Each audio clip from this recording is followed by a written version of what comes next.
So what have you learned from the successes, and then maybe what have you learned from the ones that haven't been successes?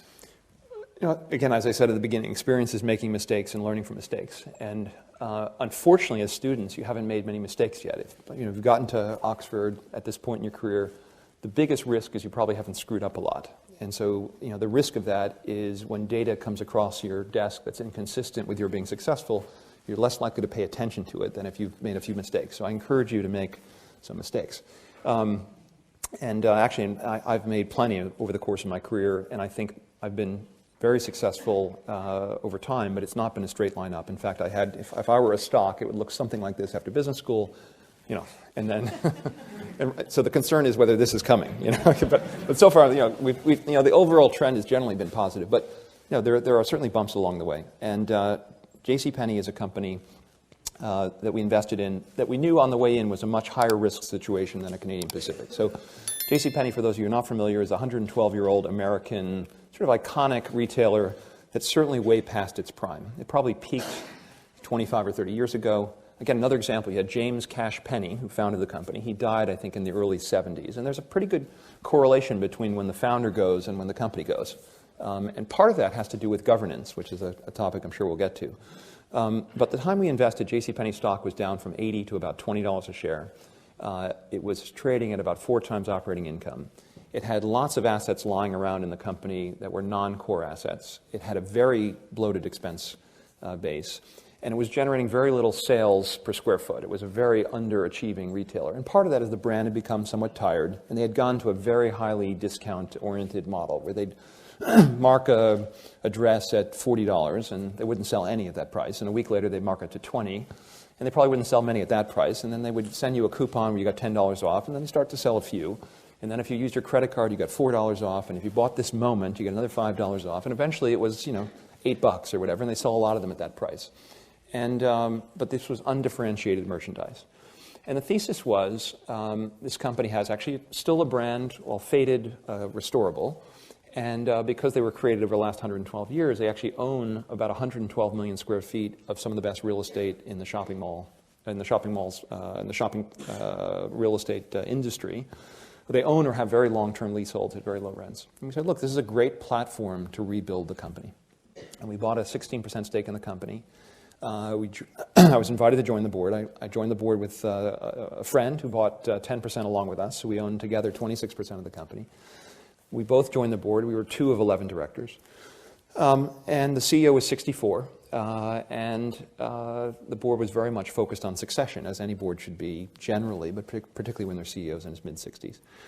And we helped the board with succession, and there was a candidate that kept surfacing as the best guy in retail. And this guy's name is Ron Johnson, and he had an ideal background. He didn't go to the Oxford Business School, but he went to Harvard Business School. And he graduated, he went to work for Mervyn's. His dream in life was to reinvent the department store. And Mervyn's was kind of a dying department store. It was acquired by Target. So he spent a few years at Mervyn's. He spent 10 or 11 years at Target, which is probably the best run U.S. discount department store. And then he was hired by Steve Jobs to build the Apple Store from a blank sheet of paper. And he did an absolutely incredible job. And we said, look, you couldn't ask for a better background to do what we're trying to do here. Reinvent the department store. Combine the Apple customer store experience with kind of some of the Target brand excellence and cost management. And the problem was recruiting him. He's very happy living in Atherton, California. He had $400 million of restricted stock in Apple, $100 million of which he was going to lose if he left. And he had kids who were in 13, 15 years old, in the middle of their, at a time when parents don't like to move. But I managed to convince him to take the job. And he walked away from $100 million in restricted stock. We gave him $50 million to make up for it, but he still took a loss when he took the job. And then he invested $50 million in 7-year options that he bought with his own money that he couldn't sell for 6 years. So I thought this is the absolute perfect thing. We have the best guy. We've got a great platform at a really cheap price. We have the perfect alignment of incentives. And I thought, it's done. But it didn't work. But it didn't work.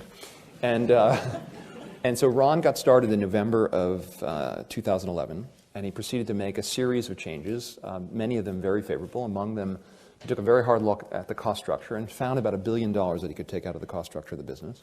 We took a hard look at all the non-core assets, and we monetized about $600 million of the non-core assets.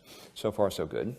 And then he launched a business plan to convert the JCPenney store into basically a mini shopping mall, a Selfridges type model where there were a series of brands, each of which would have their own kind of presence in the store. And then you'd have a consolidated checkout, with a wireless experience and sort of this Apple-like customer service experience. And he sold this idea to brands that heretofore wouldn't be willing to go into JCPenney. And the guy's very charismatic. It was a great idea. And he had a whole bunch of brands that he got from around the world who were excited about opening up inside JCPenney. And he went to work. But he made one very significant strategic mistake. This whole notion of what he almost called fraudulent pricing, this overpricing an item and then marking it down and coupons. He said, look, this is a waste of time. Let's just market at the price. The consumer knows the fair price. Because when you looked at those $40 dresses and $40 shirts, they all sold it for something like $12.30 on average, and very little sold at any other price. He said, let's just market at $12. The consumer understands value. We can save a huge amount of, the company had spent an enormous amount of man hours actually changing signs. If you think about how often they're constantly repricing and reticketing and changing signs, the stores look really cluttered. And, it sounded like a brilliant idea. And the Apple experience was not about testing. So instead of trying this out in 1 or 2 stores or in a region, he rolled it out across the country. And it failed. And the customer who had become accustomed to getting coupons in their Sunday circular, all of a sudden the coupons weren't there, and so they decided not to come. And we lost about a third of our customers after about 12 months. And the great thing about a retail business, if you get it right, is this business has enormous operating leverage, right? Because you've got a substantial fixed cost base, but once you start generating additional sales, it almost all drops to a lot of it drops to the bottom line. Well, only problem with leverage, as you learn in business schools, it works in reverse. Mm-hmm. And so all of a sudden the company was losing huge amounts of money after having spent a ton of money on capital rebuilding and redesigning these stores. And we found ourselves in a turnaround 15 months after he was hired. And we had to replace him. And the lesson? There are many. So number one, this was what I call an extreme makeover of a company. And when you do an extreme makeover, it requires perfect board alignment and backing for the CEO. And we didn't have that. Number one, we were one of 11 directors on the board. And there was still had it worked perfectly from the beginning, there wouldn't have been a problem.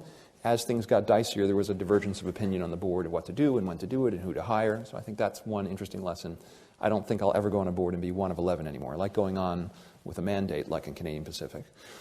Two, I think Ron is an incredible talent, but I don't think, like the students in the room, he'd ever made a mistake before. And I think it was, as the data kept coming back, Ron still had a lot of confidence it was going to work. And you've got to back your CEO and give him rope. And I think Ron will be, and I think he'd say this today, he'll be a much better CEO the next time because having had a big negative experience like this. I think third, retail is one of the businesses where you can really test, right? You can take a region, you can take a store, and you can try things out and rejigger them and test them. And I think, the Apple experience, Steve Jobs was all about the customer doesn't know what he or she wants. I know what the customer wants. And Steve Jobs, got it right. I think in retail, there's a kind of a saying, the customer knows what he or she wants. And I think you really have to listen to that. So while I still love the vision for JCPenney, I think it was right. I think the execution was difficult. To do something like that, and also in the public domain, right? This is a major change, and the company was constantly being harassed by the press, and Ron was attacked. I think it makes it difficult to make decisions in that kind of